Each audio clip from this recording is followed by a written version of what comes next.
Breeders' Cup Saturday continues. This time we go back to the ladies, and it's the filly and mare sprint, and it's a grade 1.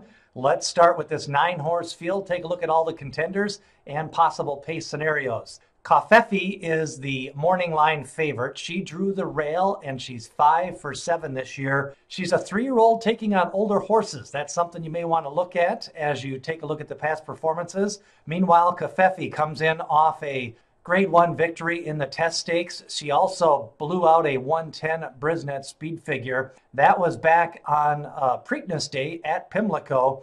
And she's a very strong contender here. You know, she can run on the front end. She doesn't always need the lead. But I think with that inside draw, she's probably going to be forced to the front end or no worse than second early on. And really the key is can she take her speed the full 7 furlongs, and how much heat is she going to get on the front end? Meanwhile, Danuska's My Girl had a tough defeat in the most recent race, the Keeneland race. On the year, she's 4 for 6. She's kind of a master of those grade 3 races, grade 2 races. Not sure if she can win a grade 1 race, but one of the advantages she has is she does have some speed, and she draws outside the other speed in Covfefe. If Danuska's My Girl can rate just a little bit and maybe apply some pressure down the back set, you never know. She could take the lead entering the stretch. So Danuska's My Girl, she's a 20-1 shot, 6 for 17 lifetime for Dan Ward, the trainer. Meanwhile, Heaven My Nicky, 8 for 15 wins, another one who kind of thrives on the grade 2 and grade 3 races. Picked up a 5-length win in her most recent race at Ohio, the pride of Ohio. And meanwhile, she had a 9-length win back at Mountaineer. If this race was in Ohio, she'd be tough to beat. Meanwhile, she's 20-1 on the board here. I think she's outclassed, but she does have some early speed to maybe put some gas on the race. Come Dancing, this horse will take a lot of beating. She's 8 for 13 lifetimes. Worked out 6 furlongs in 110-1 on October 19th. Comes into this race fresh. She really only has 5 races this year. She couldn't handle Midnight Basoo at a mile and a 16th. She also raced a mile in the Ruffian, picking up a 105 speed figure.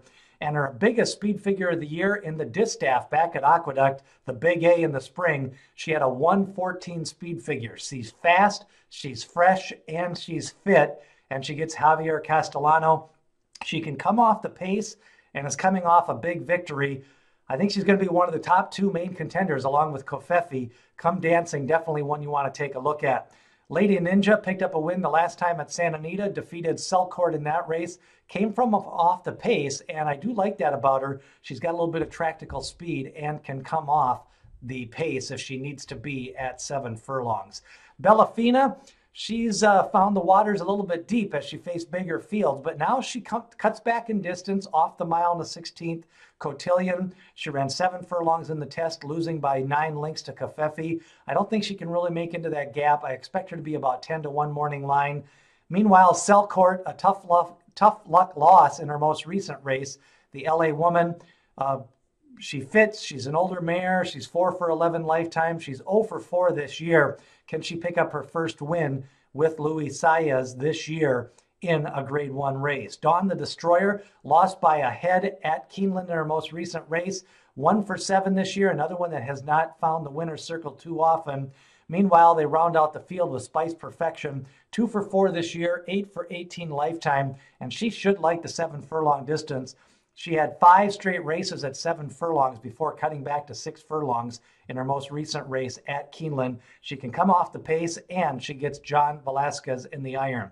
So for me, I see 3 horses kind of dueling on the front end with Covfefe, Heaven's My Nicky, and Danuska's My Girl. I see a couple of mid-pack runners in Come Dancing and Lady Ninja. And then Bellafina, I think she's going to be forced off the pace today as well. Selcourt, you know, she's kind of in that gray area. She doesn't have the raw speed to kind of go to the lead with Covfefe and Heaven's My Nicky, but she doesn't want to lay too far back either. So I really think this is going to come down to a tactical type race. I prefer horses usually at 7 furlongs that can come off the pace and have some of those mile and a 16th mile races. And that means Come Dancing is going to be my selection in the filly and mare sprint. I think she is working well. I think she can get the distance, and I like the fact that she can come off the pace, and I like Javier Castellano at that 7 furlong distance. So Come Dancing is going to be my top selection in the filly mare sprint. Who do you like? Leave a note below, share and like this video, And remember, we're previewing all 14 races from the Breeders' Cup. We already have previews up for the juvenile and the juvenile fillies and the dirt mile. Still to come, the classic and the distaff, as well as the rest of the turf races. It's the Filly and Mare Breeders' Cup Sprint.